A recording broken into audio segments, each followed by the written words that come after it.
I see that people are joining us here in the Zoom room. Welcome to Football Letter Live. We are going to be getting started in just a couple minutes. We want to let all of our participants have an opportunity to join us here in Zoom or on Facebook Live. Go ahead and tell us where you're from and who you are and maybe your favorite memory of the Penn State football letter. Go ahead and drop that in the chat. If you have questions throughout the evening, drop that in the Q&A function. You'll be able to ask questions of John Black or John Petishnock, who is the editor of the Football Letter blog, or Ryan Jones from the Penn Stater magazine. Again, we'll be getting started in just a couple minutes. Welcome, everybody. Welcome, Jay Feldstein from Tucson, Arizona. Right. Past president of the Alumni Association. Yeah. I see Bill Topper from Moab, Utah. We are big in the Mountain Time Zone right now. Jocelyn is tuning in from Vermont. Roger Williams, class of 73, former executive director of the Penn State Alumni Association. Good to see Roger. I see Thomas Smith from Western Michigan, a regular on the virtual speaker series. Oh, it's already starting. It's already starting, John. A lot of love for John Black, Beth Denny. Excellent. Welcome in, everybody. I see Lynn Yingling from State College. She loves that you mentioned the blue band and notes from the cuff. It's been a long time, but I'm actually wearing cuffs, John, tonight. Again, we'll be getting started in just a minute, letting the Zoom room fill up. It's good to see Kevin from the Aiken Augusta chapter, and Russ from Syracuse, and Cheryl from Chesterfield, Virginia. Welcome home virtually to Happy Valley.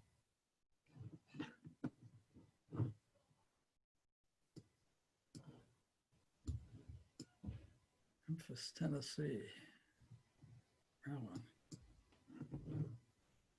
All right, well, why don't we dive right into it? Where else would you rather be than a Zoom full of Penn Staters? I'm Paul Clifford, CEO of the Penn State Alumni Association, and welcome to Football Letter Live. For more than 80 years, the Penn State Alumni Association has covered the football team with its one-of-a-kind perspective through the football letter. Now the historic publication begins a new era tonight with the launching of Football Letter Live, this virtual show, which is starting tonight and will come out every Thursday at 8 o'clock for the next several weeks. This online expansion is to help in just some small way fill the void without fall sports this season, and to rally alumni and fans around Penn State and intercollegiate athletics. Tonight's session is being live closed captions. They are available for this event.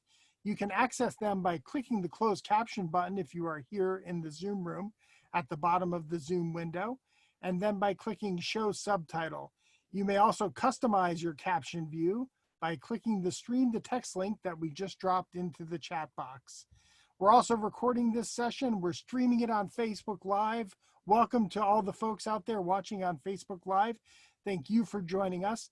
Tonight in our first segment, we are going to talk with legendary editor of the football letter, John Black, from the class of 1962. And then later on, I'll be joined by John Petishnock from the class of 2005. John is the editor of the Football Letter blog, and Ryan Jones from the class of 95. He is the editor of the Penn Stater magazine. Again, if you have any questions, drop them in the Q&A box or put them in the comments on Facebook, and we will try to get to as many of your questions as possible. But right now, it's my pleasure to welcome John Black into Football Letter Live. John, welcome. Thank you so much, Paul. It's great to be here. It's great to be part of this brand new experience that I hope will be appreciated by all our Zoom members and online folks. Absolutely. Well, look, for over 80 years, this has been a member benefit for Penn State alumni, the largest alumni association in the world. Why was it important to expand the coverage of the football letter and our expansion of the coverage actually coincides with the postponement of the season. Why is it important that we are offering this to Penn State alumni? Well, I think the football letter has been an important link between alumni and the university for the last 8 decades, and something that so many of our alumni have just taking personal interest in and liking to. And that's the whole job of the Alumni Association, is keeping alumni involved with the university, with each other. And one of the prime ways of doing that is by capitalizing on their interest in Penn State's flagship sport, which is indeed football. And Rick Riley was so great, did such a great job founding this publication, and I've just been privileged to have the opportunity to continue it on after his passing. Absolutely. That's going to be a name that you're going to hear all throughout the season, is Ridge Riley. Harken back, Ridge, obviously member class of 1932, started the letter in 38. He was, 28, 29 years old at the time when he started the football letter. And I'm sure at that time he couldn't have ever imagined the unbelievable run that this publication would have all throughout the print version. And then it went to email. And now it is in a Zoomcast here tonight. And so I'm sure it is beyond Ridge's wildest dreams that we would still be talking about the football letter today. You know, John, I think back to when I was a kid growing up in northeastern Pennsylvania. I'm a son of a member of the class of 1972, and the football letter, like clockwork, would hit our mailbox on Thursday. And it was kind of the unofficial sign that, at least during football season, that the weekend is here, right? My dad would come home with the mail. He'd bring the football letter. I would pour through it. And in those days, you were doing a preseason edition. So we would even get one before there was a game. And so I'd pour through that. And then Friday night, we'd go watch the high school team. Saturday, we'd make our way out to Happy Valley to cheer on the Nittany Lions. And Sunday, we would watch the Eagles lose on television. And so the football letter, though, was kind of that unofficial a signal that, hey, it's football weekend and it's ready to get started. So, you know, it has been part of the Penn State football experience for so many members for so long. And now that the football piece is at least postponed, what do you expect the fall to be like here in Happy Valley and for Penn State football fans? Well, it's going to be very different, obviously, but that's one of the reasons that the Alumni Association is putting on this extended program. And we're going to be doing a different kind of football letter on Saturdays, sent out via email, not only to members of the Alumni Association, but to all alumni for whom the association has current email addresses. So there should be a lot of other alumni being introduced to the football letter, and hopefully getting an additional interest in maintaining their contact with Penn State. Whether we like it or not, football probably gets a major university more exposure, more publicity than anything else. So we are proud of the way the Penn State football program throughout its 80 years at least, has represented the university, how our student athletes represent the university. And the football letter is much more than just a presentation of what happened in last week's game. We try to emphasize how these student athletes portray and represent our university, and how they're excellent students in the first instance, worthy of that title of student athlete, and then obviously their achievements on the field as well that keep us all interested in so many ways. So we're hoping that sometime before the year is out or early next year, we will indeed have a football season. But until that time, we're finding ways to keep alumni involved and interested and connected to the university, and we'll be having additional programs with a little bit of history of the football program for the last 134 years, and with other activities of the Alumni Association, the career services that do such a valuable, provide such a valuable resource to alumni, particularly in times like these, to our network of chapters that bring programs into their geographical locale for alumni living in that area. And that means football parties as one thing, and functions at every away game that we have on Friday night and on Saturday morning before the games. And then we'll have some former football lettermen participating in the program, and we'll have Steve Manuel, our fantastic football letter photographer, who shoots at least 1,000 photos at every game, and then really puts up on the line for everybody to see 60 to 75 or more full color photos that you can blow up full screen and really feel like you're right there watching the whole game again this year. Absolutely. He brings those games to life, doesn't he, with those fantastic photos? That's the best thing about about having the football letter online now, as opposed to the old printed version where we could at most get 8 to 10 basically black and white images in the letter. And now we can give you multiple times that full color images that you blow up full screen and feel like you were sitting right there in the stadium, even if you weren't. Absolutely. John, you mentioned that that's the best part of the football letter going to email and online is all the wonderful photographs that Steve Manuel is able to put up there, right? Unlimited space. You don't have to worry about column inches. I think when we look back after the next 10 weeks of Football Letter Live, I think one of the things that we're going to appreciate about this most is the world getting to know you a little bit better, right? And they know how you describe Penn State football through your letter and your unique way of telling that story. But we're in a lot of ways going to be peeling back the curtain to learn a little bit about John Black. And so let me ask you a question. I see Ken is here, and he is thanking you for all your support of Penn State. He is from Lancaster, Pennsylvania. You are the favorite son of J.P. McCaskey High School down there in Lancaster. But share a little bit about how you became a Penn State Nittany Lion. I love this story. Well, not a lot of people know this, but I may as well confess it right here online.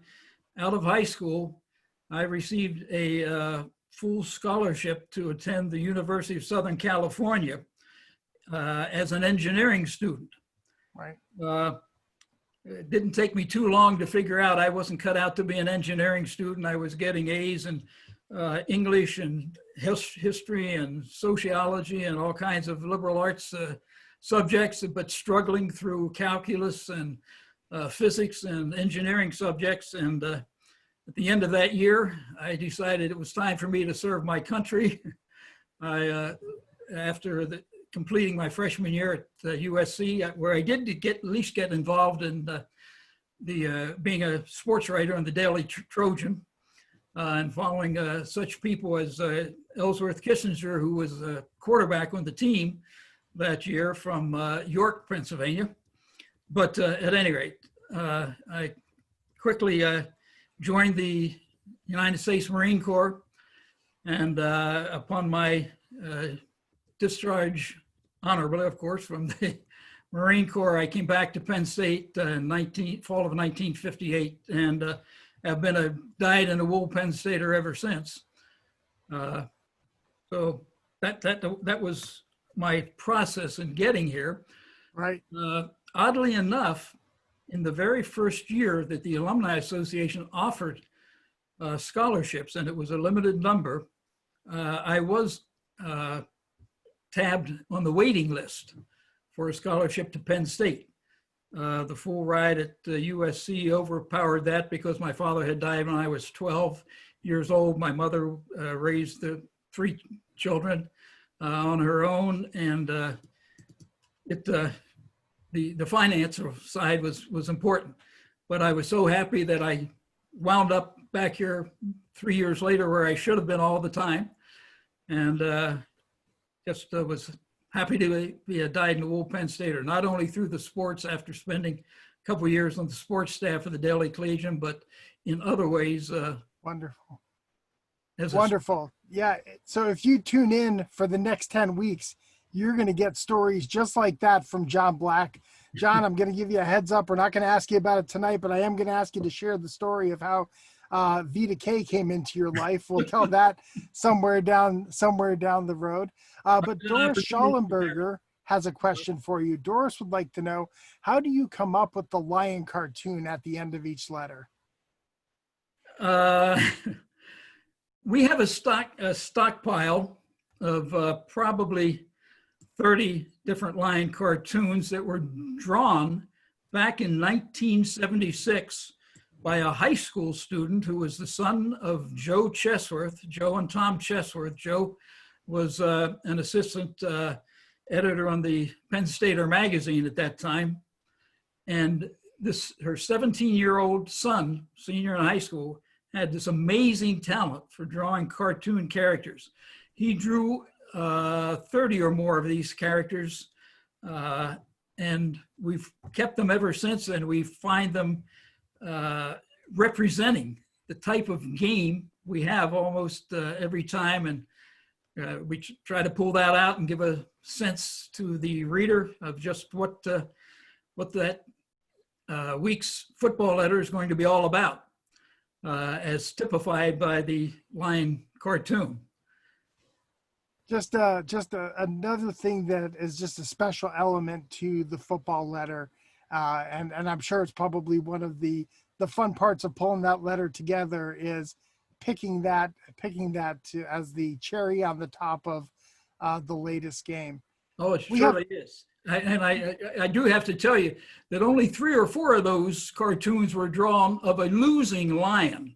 All the rest were drawn of winning lions, and that's what we're always the most happy to use. But Mike Chesworth, he's now an illustrator of children's books. He's gone on to a career in publishing illustration, a great career, and a fine young man. But he started out as a 17-year-old high school artist who has left a great legacy for Penn State through his cartoons.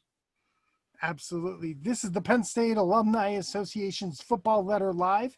We are here with John Black, and I'm now going to invite John Petishnock. John is the editor of the Football Letter blog. Inviting John onto the program. And Ryan Jones is also with us. Ryan is the editor of the Penn Stater magazine. Welcome, guys. How's everyone doing? Thanks for tuning in. So, John, let's talk with you. A question for you. I just got done listening to Coach Franklin on his coach's show. I was struck by his obvious disappointment and where we are and a lot of the unknowns. But what I was most struck by was his positivity. He always exudes positivity. He's always looking at the glass half full. Talk about your impression of the reaction of how James has kind of, his reaction to the postponed season and all of the adversity that him and his team are facing right now. Yeah, I'm incredibly impressed, and I would extend that to the players as well. When you look at the messages that Sean Clifford and James, among others, shared on social media in the days leading up to and following the postponement of the season, they spoke with perspective, they spoke with passion, and James stood up for his players, and he stood up for his program. And for players and recruits and for fans and alumni, that's what you want in a coach. You want someone who is going to fight for you, and that's what he was doing. And I would extend my answer to how the players have responded to the social injustices that are happening around our country. Most notably the impassioned speech that CJ Thorpe gave in downtown State College during a rally this summer. Yeah, I think it's clear that the players understand the platform they have, not just in football, but in other aspects of society. I mean, a postponement of the season goes beyond football. It has economic consequences. It has, for somebody like Micah Parsons, he's presumably has played his last game as a Nittany Lion, and that might be the case for other players if they go to the spring. And so it's more than just about what's happening this season. It's the student athlete experience. But they're speaking out on topics that are critically important to them. It's really inspiring. And I think you can draw a direct connection from the leadership that you're seeing from James and the players off the field to the success that they're having on the field with James, especially over the last 4 seasons. I say that for many reasons, one of which is when you see your starting quarterback or your teammate marching for social justice in downtown and you see them standing up in a crowd and giving an impassioned speech, I think that admiration and that confidence, it transcends to the field, and it really strengthens the connection and the chemistry that the players and the coaches have with one another. John, you mentioned the speech that CJ gave during one of the rallies in downtown State College. Ryan, I know that you were able to get a transcript of that speech and are actually covering that in the next edition of the Penn Stater magazine, which will be hitting mailboxes any day now for Penn Staters around the country. But talk about your perspective on how our student athletes have become part of the social justice movement.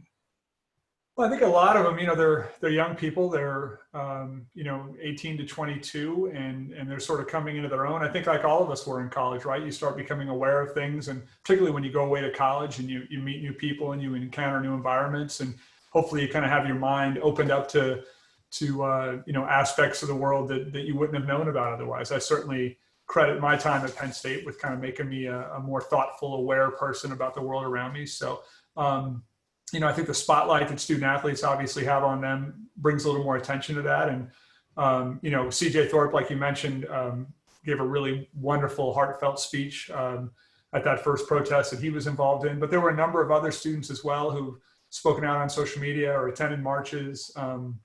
There's a poise, with a lot of these student athletes that you see. And I think it speaks to the kind of student athletes that we get at a place like Penn State. That's a little bit of a homer kind of position, I guess, but I'll stand by it. I think they've all been really impressive, and it's not surprising, right? Not at all. Not at all. I'm looking in the chat box right now. Darlene has said that she has a lot of her football letters going back to the 1980s. And now, John Black, she even prints off the emails and gives them to her mother and saves those. And I think that's the case for a lot of people. I remember John Petishnock once telling me a story, and I'm not going to tell it for him. I'm going to ask him to tell it. John, you received a special Christmas gift one year from your parents. Can you talk a little bit about that special gift? Yeah, sure. So my dad is an antique buff, and he was out shopping, and he ran into some older editions of the football letter and packaged them to me for a Christmas present. It was actually 2016 because I remember we were on the bus to Indianapolis for the Big Ten title game, and he called me and said, you'll never guess what I saw today. And he told me, and of course, I didn't even put it together. And then, like a month later, I get them as a Christmas present. And so most of them are from the 70s and 80s, box scores with Alabama and Syracuse and Boston College. And yeah, just really good memories. And it made me, I read the football letter from John, and it made me think, what would it have been like to be in Beaver Stadium in the 70s and the 80s and to see these games firsthand? And that's what the archives do for you. It makes you feel like you were there. And so, I could sit there or I have sat there and just kind of looked at them and, just appreciated, the archival material that we have, but also you look at the games in the 70s and 80s and,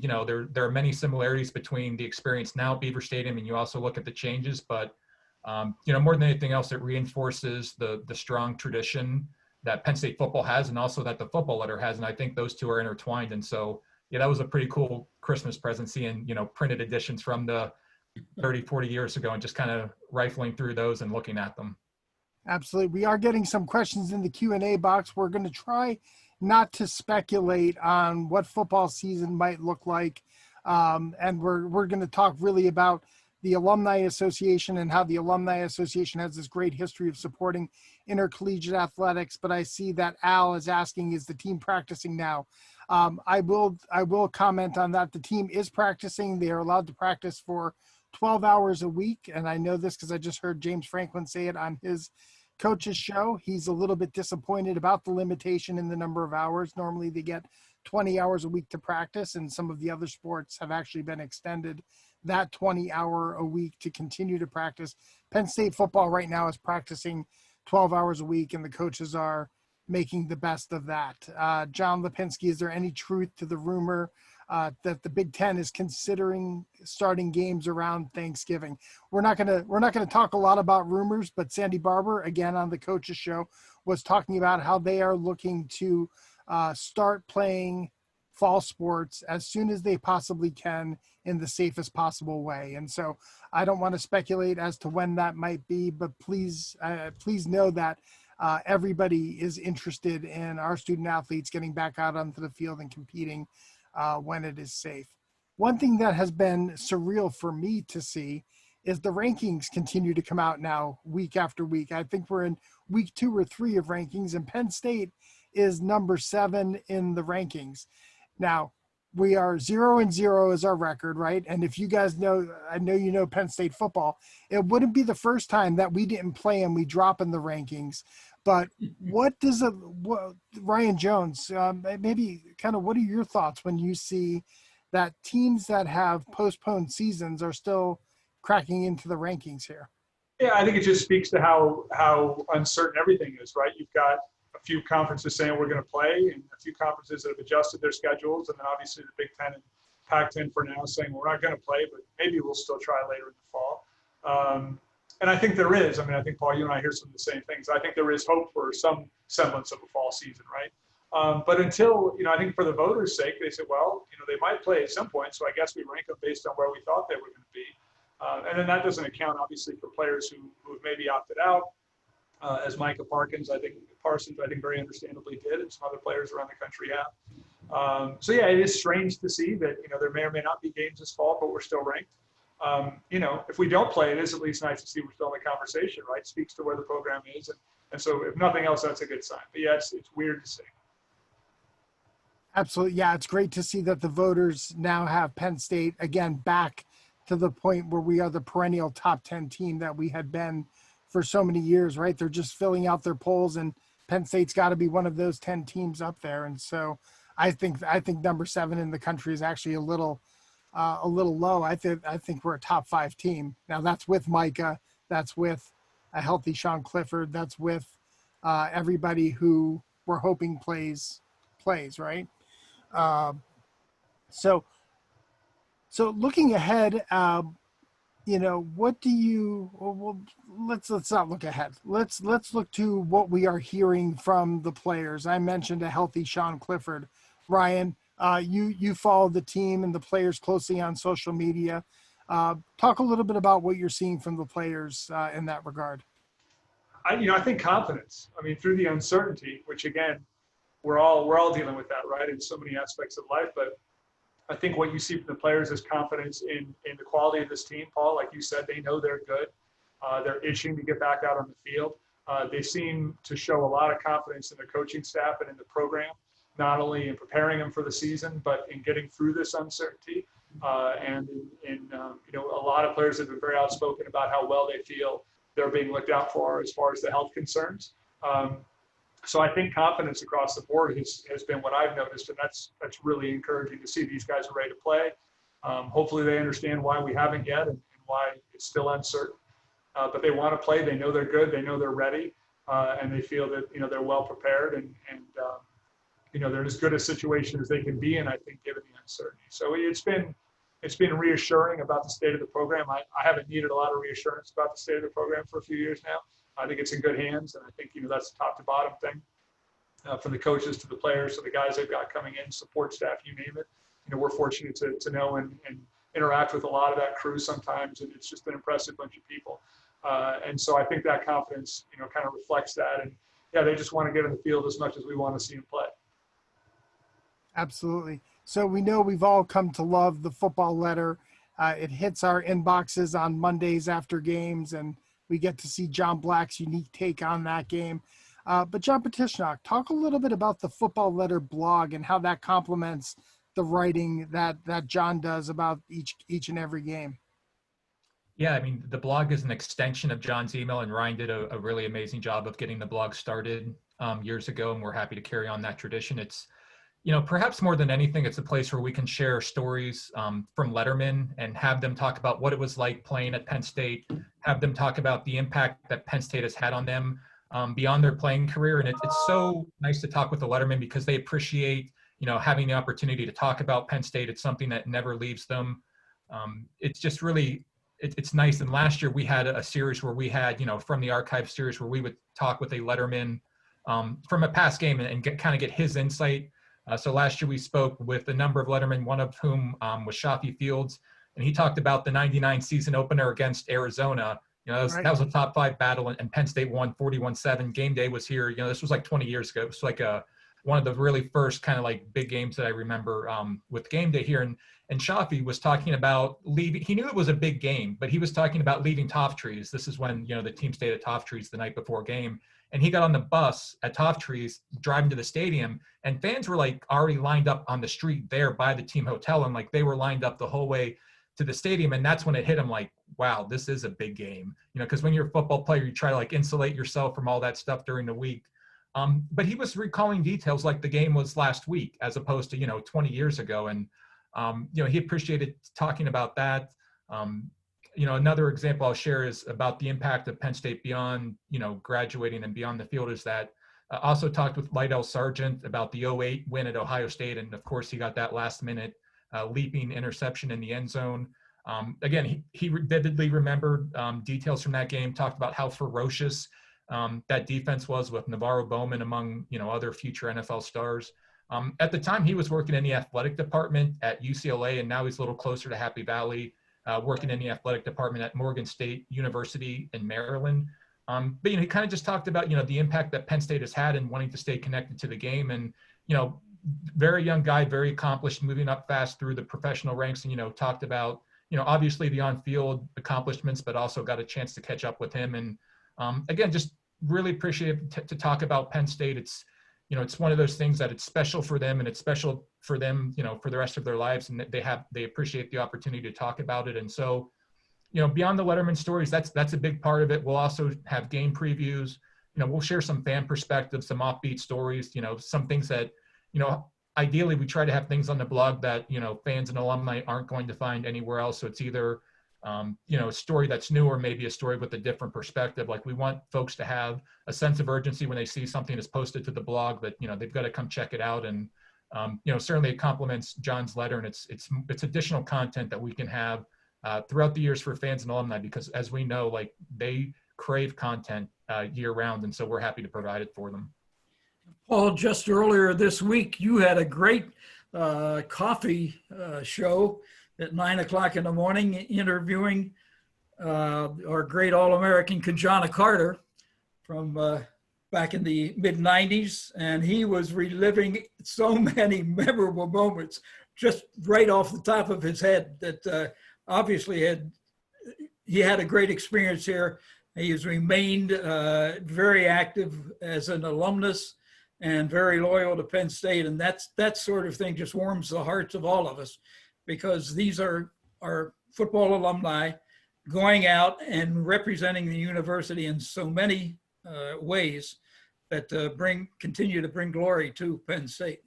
Absolutely. Yeah, it was great to catch up with Kijana. If you're interested in seeing that interview, you can find it on alumni.psu.edu under our events tab, where we archive all of those programs. We're going to be archiving this program, so you'll be able to find that out there as well as all of our upcoming programs that we have, a lot of virtual programs that we are offering through the Alumni Association. But it was so good to catch up with Kijana, talk about that game against Oregon, talk about 1,500 yards, 23 touchdowns his junior year before he went to the NFL.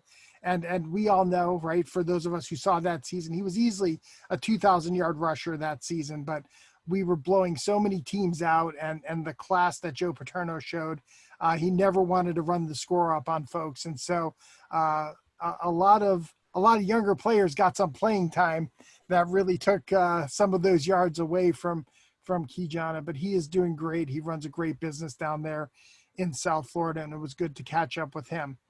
John Black, next week's football letter. So let me preface it by saying we're not stopping the football letter. Even though football season has been postponed, you can look in your inbox Saturday morning and you can expect to find an edition of the Penn State football letter delivered to you. John has John has put together a great letter this week, but what's on the horizon for next week? John, what are you thinking about writing about?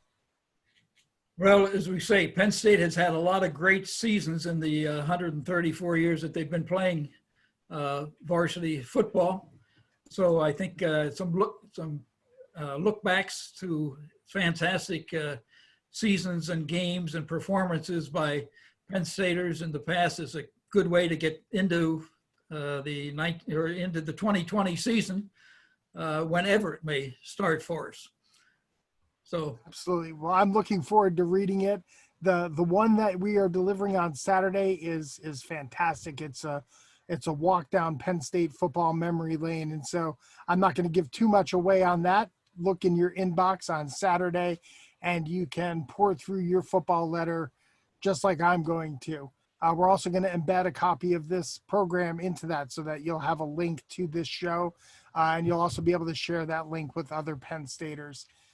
Guys, great first edition of Football Letter Live. Thank you all for joining us. Over the next coming weeks, we are going to be talking about how Penn State and the Penn State Alumni Association supports intercollegiate athletics. We're going to talk to students and how they put together the S-Zone. We're going to talk to chapter leaders and how they welcome the Nittany Lions, whether we're playing basketball in the Palestra or whether we're on the road in Columbus, and how our chapters welcome us to those areas. We're going to talk about our support of the Blue Band. And so I know there's a lot of Blue Band fans here in the Zoom room and watching on Facebook Live. We are going to talk to some of the leaders over the years of the Penn State Blue Band. I see that there is they're wondering if we're going to have Lou Prado as a guest on the show. We will effort to get Lou Prado as a guest on one of these shows. It will be great to catch up with him and talk about Penn State football. So thank you, everyone, for joining us. If you're a member of the Penn State Alumni Association, thank you so much for your support. It's your support that makes us the #1 dues-paying alumni association in the world. And if you're not a member of the Penn State Alumni Association, what are you waiting for? Go online today at alumni.psu.edu and sign up, and you too can be a member of the world's largest alumni association. Guys, thanks for joining me. Thanks for all you do for the university, for the glory, and for the future. We are Penn State. Thanks, everyone.